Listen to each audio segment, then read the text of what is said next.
বিয়ে শুধু একটা নিয়ম, দুটো মানুষ একসাথে থাকা, একটা রিচুয়ালস, এটা না। বিয়ে মানে হচ্ছে দুটো মানুষের আত্মার মিল। বিয়ে মানে দুটো পরিবারের মিল। অনেক মানুষজন সাক্ষী রেখে নতুন জীবনে পদার্পণ করা। হ্যালো বন্ধুরা, কেমন আছো সবাই? আশা করছি সবাই অনেক ভালো আছো। আজ তোমাদের সাথে আমি আমার বিয়ের একটা অংশ শেয়ার করব। বিয়ের আগে যে আশীর্বাদ হয় সেই আশীর্বাদের অংশটুকুই তোমাদের সাথে শেয়ার করব। আশা করছি তোমাদের সবার অনেক ভালো লাগবে। আমার বিয়েটা ছিল হচ্ছে গোধূলি লগ্নে, আর বিয়ে হওয়ার আগে হচ্ছে আশীর্বাদটা হয়েছিল। সেজন্য আমার গ্রামের অনেক গুরুজন এবং যারা আশীর্বাদ করতে এসেছিলেন আমার শ্বশুরবাড়ি থেকে সবাই একত্র বসে হচ্ছে আশীর্বাদ করবে। আমার পেজে যারা আছো কিংবা আমার প্রোফাইলে যারা তোমরা আছো, তোমরা সবাই কম বেশি আমাদের রিলেশন এর কথাটা মোটামুটি জানো।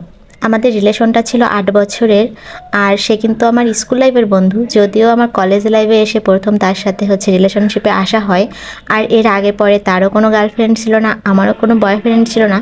আমাদের দুজনের পথ চলা হয় একসাথে যখন হচ্ছে আমরা হাই স্কুলে পড়ি, বাট তখন তো শুধু বন্ধুত্বই ছিল। সেই বন্ধুত্বটা হচ্ছে ধরে রেখে বিয়ে পর্যন্ত আসা, মাঝখানে অনেকগুলো কাহিনী ঘটে গিয়েছে, যেগুলো হচ্ছে অনেকটা ভালো ছিল, আবার অনেকটা কিন্তু কালোও ছিল।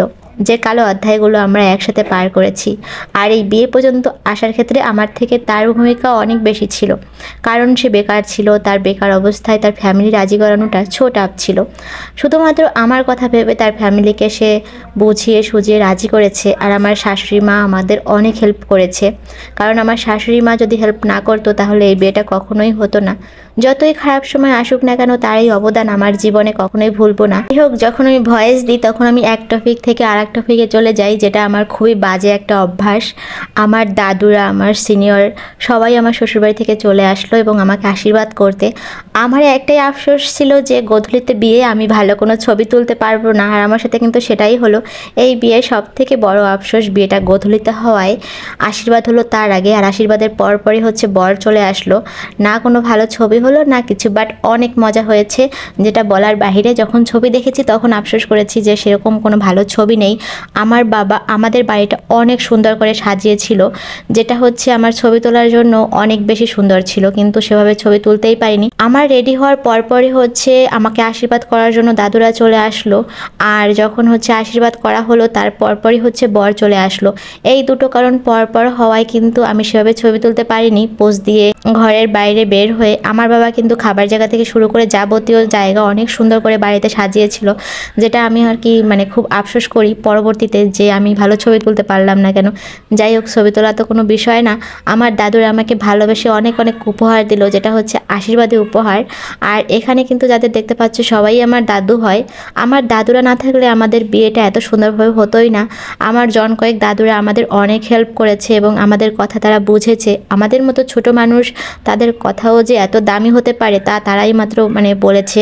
আমার দাদুদের জন্য সবাই অনেক প্রার্থনা করবেন, যাতে করে তাদের মাথার মনে হয়ে আমি আজীবন থাকতে পারি। বিয়ের সময়টা বড্ড সুন্দর ছিল। বিয়ের আগে থেকেই যখন হলুদ হয়েছে, হলুদের আগে মেহেদি অনুষ্ঠান হয়েছে, কিংবা তার আগে আইবুড়ো ভাত, প্রতিটা অনুষ্ঠানই সুন্দর ছিল। আর এই সুন্দর মুহূর্তগুলো আমাদের জীবনে এনে দিয়েছে আমার অনেক অনেক আপনজন। সেই ম্যাচ লাইফ থেকে শুরু করে পরবর্তী জীবনে সবাই আমাদের অনেক বেশি কোঅপারেট করেছে আমাদের জীবনটা রাঙিয়ে তোলার জন্য। আর এদিকে আমার শাশুড়ি মা আমার জন্য হচ্ছে যে স্বর্ণের গহনা পাঠিয়েছিল সেটাই দাদুরা পরিয়ে দিচ্ছিল। আসলে আমি অডিওতে কি বলবো আমি নিজেও জানি না। আমরা ভেবেছিলাম এই ভিডিওগুলো ছায়াছবির ভিডিও আকারে তৈরি করব, বাট এই ভিডিওগুলো যদি গান দিয়ে তৈরি করি তখন হচ্ছে কপিরাইট আসবে। আমাদের সনাতনী বিয়েতে এত এত নিয়ম কানুন, কিন্তু সবগুলো নিয়ম কানুনই অনেক সুন্দর। এই দেখুন, সকালবেলা হচ্ছে হলুদের অনুষ্ঠান হয়েছিল, তারপর হচ্ছে আমি রেডি হলাম।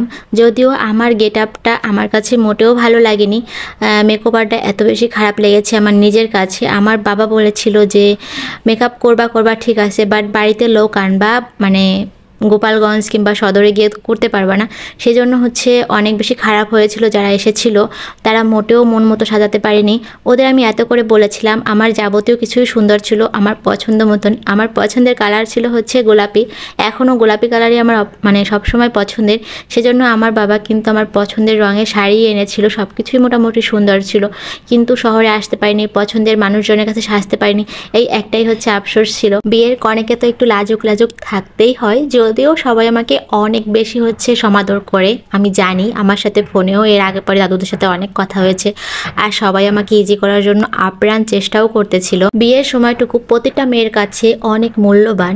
আর যদি হয় ভালোবাসার বিয়ে, 8-9 বছর 10 বছর রিলেশন করার পরে একটা বিয়ে, সেটা তো অনেক বেশি, মানে কি বলবো, সেটা বলার মতো ভাষাই আমার নেই। অনেক বেশি খুশির, অনেক বেশি আবেগের, অনেক কিছু। পরিবারকে ম্যানেজ করে বিয়ে করতে পারাটা অনেক বেশি সৌভাগ্যের। বিয়ে হওয়ার আগ পর্যন্তই মনে হচ্ছিল হয়তোবা স্বপ্ন দেখতেছি। আর এই যে অনুষ্ঠানটা হয়েছে, এটা বলে আশীর্বাদী অনুষ্ঠান। এই আশীর্বাদী অনুষ্ঠানেও মোটামুটি অনেক মজা হয়েছে। সম্পূর্ণ ভিডিও তো আসলে দেওয়া যায় না, আমি একা মজা করতে পারিনি, বাট আমার আশেপাশে যারা ছিল তারা কিন্তু পুরোপুরি এনজয় করেছে। আর এই আশীর্বাদ অনুষ্ঠানে কিন্তু যারা এসেছিল তারা কিন্তু আর বের হয়নি, কারণ পরপরই বরযাত্রী চলে আসছিল। আর বরযাত্রী আসার পর তো বিয়ের ধুমধাম লেগেই ছিল, যেহেতু গোধূলিতে বিয়ে। আর গোধূলিতে যাদের বিয়ে হয় তাদের কিন্তু বউ নিয়ে যাওয়ার অনেক তাড়া থাকে, 12টার ভিতর বউ নিয়ে চলে যেতে হবে। বিয়ে করার পর কোনো রকমে খাবার দাবার খেয়ে আমরা 12টার ভিতরে শ্বশুরবাড়ির উদ্দেশ্যে রওনা করি। এখানে যেটা হয়েছে সেটা চূড়া করা বলে। এই চূড়া করার জন্য আমার একটা কাকা আমাকে চূড়া করে দিচ্ছিল।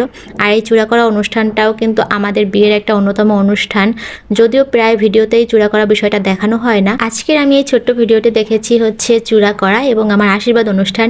প্রায় বিয়ের সময় কিন্তু আশীর্বাদটা আগেই সেরে নেওয়া হয়, যেহেতু আমাদের বিয়েটা ছিল একটু অন্যরকম বিয়ে, সব কিছুই অন্যরকমই হয়েছিল। কারণ তো তোমরা বোঝোই যে রিলেশনশিপের একটা বিয়ে, আর এই বিয়েটা ছিল অনেক বেশি আবেগের একটা বিয়ে। আর এই বিয়েতে কিন্তু কোনো ত্রুটি ছিল না। আমার মনে হয় আমার বিয়েটাই পৃথিবীর সব থেকে সুন্দর বিয়ে এবং সব থেকে খুশির বিয়ে। প্রত্যেকটা মেয়ের কাছেই নিজের বিয়েটা অনেক বেশি স্পেশাল। যাই হোক, আজকের ভিডিওটা তোমাদের কেমন লাগলো অবশ্যই কমেন্ট করে জানিও, এবং যদি পরবর্তী ভিডিওটা দেখতে চাও, মানে বিয়ের ভিডিও, তাহলেও কমেন্ট করো। লাস্টে ফিনিশিংটা কি আর দিব, এই মানুষটা আমাদের পৃথিবীতে আর নেই। আমার দাদু, আমার ভাই, আমার বলতে গেলে ছোটোবেলার সঙ্গী। এই ভিডিওটা দেখার পরে বুকটা একদম কেঁপে উঠলো। যেখানেই থাকো ভালো থেকো ভাই, আর আমাদের জন্য অনেক আশীর্বাদ করো, যাতে করে তোমার পদাঙ্ক অনুসরণ করে জীবনে অনেক উন্নতি করতে পারি এবং ভালো মানুষ হিসেবে পৃথিবীতে বেঁচে থাকতে পারি। যতদিন বেঁচে থাকি মানুষের ভালো না করি, মানুষের জন্য খারাপ না করি। দেখাবে আগামী ভিডিওতে, ততদিন সবাই অনেক বেশি ভালো থাকবেন এবং আমাদের সাথেই থাকবেন।